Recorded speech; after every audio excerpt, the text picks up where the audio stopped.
నిజామాబాద్ పట్టణంలోని ప్రగతి నగర్ లో బీడీ కార్మికులకు కాంగ్రెస్ పార్టీ భరోసా సమ్మేళనం కార్యక్రమానికి కాంగ్రెస్ పార్టీ ఎంపీ అభ్యర్థి తాటిపర్తి జీవన్ రెడ్డి ముఖ్య అతిథిగా హాజరయ్యారు.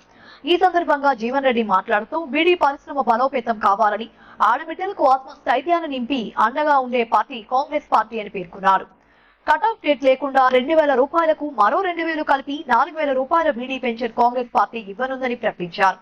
బీడీ పరిశ్రమపై వేల కోట్ల ఆదాయాన్ని సమకూర్చుకుంటున్న కేంద్ర ప్రభుత్వం బీడీ కార్మికుల కుటుంబాలకు ఎందుకు సహాయం చేయడం లేదని ప్రశ్నించారు. కేంద్ర ప్రభుత్వం చేసినా చేయకపోయినా కాంగ్రెస్ ప్రభుత్వం బీడీ కార్మికులకు తప్పక అండగా నిలుస్తోందని జీవన్ రెడ్డి స్పష్టం చేశారు. ఉపాధి పొందడానికి ఉన్నటువంటి ఏకైక మార్గం బీడీ పరిశ్రమ ప్రధానమైనటువంటి వ్యవసాయంపై ఆధారపడే వ్యవసాయ కూలీలకు సంబంధించి మన కేంద్ర ప్రభుత్వం యూపీఏ చైర్పర్సన్ సోనియా గాంధీ గారు ఏదైతుందో వ్యవసాయ రంగంలో పనిలేని సమయంలో పని కల్పించాలనే భావనతో పని హామీ ఉపాధి పథకాన్ని ప్రవేశపెట్టింది. ఉపాధి హామీ అనేది ఏదైతుందో గ్రామీణ ప్రాంతంలో చేను శంక వ్యవసాయ పని పోయేటువంటి వారికి అందరికీ కూడా అదొక ఆత్మవిశ్వాసాన్ని నింపుతుందని చెప్పండి. మన బీడీ పరిశ్రమకు సంబంధించి మీరు చేను పని పోనట్టు ఎన్ని పట్టు ఉంటుందమ్మా. ఆ బీడీ పరిశ్రమపై ఆధారపడిన ఆడబిడ్డల గురించి కూడా వాళ్ళ ఉపాధికి సంబంధించి ప్రభుత్వం ఆలోచన చేయాలి. ఈ మాట ఎందుకు చెప్తున్నానంటే క్రమేపీ వల్ల ప్రభుత్వ ఆలోచన విధానంతో ఈ బీడీ పరిశ్రమ తగ్గిపోతుంది.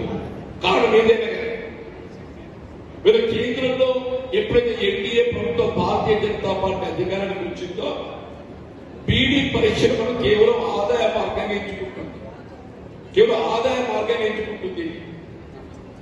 ఇప్పుడే మిత్రులు చెప్పారు జీఎస్టీ ఏదైతుందో 33% జీఎస్టీ, 1/3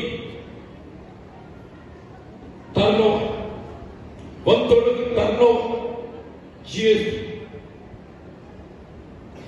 అదే మరి బీడీ పరిశ్రమపై ఆధారపడిన కార్మికులకు కల్పించే వెల్ఫేర్ యాక్టివిటీ సంక్షేమ కార్యక్రమాలకు సంబంధించి మాత్రం ఏ విధమైన కార్యక్రమాలు చేపట్టలేదు.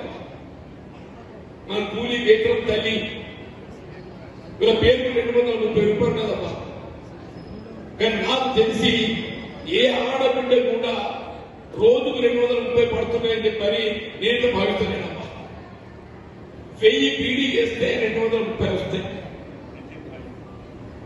1000 బీడీ చేస్తే ఇవాళ మనం పిల్లలు బడికి తయారు చేయాలి. వంట మార్పు సంసారం బరువు బాధ్యత మనం ఎంత కష్టపడి చేసినా కానీ 500-600 600-700 కంటే ఎక్కువ బీడీ చేయలేకపోతున్నాం. దాంతో ఏమైపోతుంది, మంచి చెయ్యి పట్టున్న వాళ్ళు 150 రూపాయలు వస్తున్నాయి. మిగతా వాళ్ళకి అందరికీ 100 రూపాయల కంటే ఎక్కువ గిట్టుబాటు అవుతుంది. దాంతో ఏమైపోయింది, బీడీ పరిశ్రమ పట్ల ఆసక్తి తగ్గిపోతుంది. దినమంతా కష్టపడే 100 రూపాయలు వచ్చే వరకల్లా ఆసక్తి తగ్గిపోతుంది. 230 రూపాయలు కదమ్మా. ఈ 230 రూపాయలు కనీస వేతనం వెళ్ళి బీడీకి ఏదైతుందో 300 కానీ 400 చేయాలమ్మా. 300 నుండి 400 మంది చేయాలి. వీళ్ళ కాంగ్రెస్ పార్టీ ఎన్నికల ప్రణాళిక పేర్కొన్నవి ఉపాధి హామీ పథకానికి వచ్చేటువంటి వ్యవసాయ కూలీలకు రోజుకు 400 రూపాయలు వేతనం కల్పించాలని చెప్పని కాంగ్రెస్ పార్టీ ఎన్నికల ప్రణాళికలో పేర్కొన్నారు. అంటే బీడీ చేసే ఆడబిడ్డ కూడా 1000 బీడీ చేస్తే కనీసం 300 నుండి 400 రూపాయలు మన కూలీ లభిస్తే అందులో ప్రావిడెంట్ ఫండ్ కట్ అవుతుంది. ఆ ప్రావిడెంట్ ఫండ్ కట్ కావాలి ఏదైతుందో మనలో 350 రూపాయలు చేతికి వస్తుంది. నెలలో 10,000 రూపాయలు గిట్టుబాటు అయితే పూర్తి స్థాయిలో మన సంసారం గడుస్తుంది. నిజామాబాద్లో మనకు వైద్య సదుపాయం ఈఎస్ఐ ఆసుపత్రి విస్తరణ లేదు. అయితే నిజామాబాద్ జిల్లా కేంద్రం బీడీ పరిశ్రమ ఆయు పట్టు నిజామాబాద్. ఏ విధంగా బీడీ పరిశ్రమ ప్రధానం ఉత్తర తెలంగాణ ప్రాంతం భావిస్తామో అటువంటి ఉత్తర తెలంగాణ ప్రాంతం బీడీ పరిశ్రమలో ఆయువు పట్టు నిజామాబాద్ జిల్లా కేంద్రం అంటున్నాయి. అవి నిజామాబాద్ జిల్లా కేంద్రంలో ఈఎస్ఐ ఆసుపత్రి మనకు వైద్య సదుపాయాల కల్పన ఏదైతుందో కేవలం నామమాత్రంగా మాత్రం మిగిలిపోయిందమ్మా. ఈఎస్ఐ ఆసుపత్రి బలోపేతం చేయాల్సిన ఆవశ్యకత ఉన్నది. మనం ఏదైతుందో ప్రసూతికి ఆరంభమైంది ఆడబిడ్డ ప్రసూతికి ఆరంభమవుతామా. ప్రసూతి కొరకు ఏదైతుందో ప్రత్యేకంగా డెలివరీ కొరకు ప్రొవిడెంట్ ఫండ్ శాఖ ద్వారా మనం కనీసం ₹1,00,000 కల్పించాలన్నమాట. ఏ ఆడబిడ్డ ప్రసూతి అయినా డెలివరీ బీడీ చేసే ఆడబిడ్డ ప్రావిడెంట్ ఫండ్ శాఖ నమోదు చేయబడినట్లయితే కనీసం ₹1,00,000 ఆర్థిక సాయం చేయబడాలి. ఆడబిడ్డ ప్రసూతి కాన్పైన పిల్లలు సాధారణ కదా తల్లి కాన్పాగానే సరిపోదు కదా.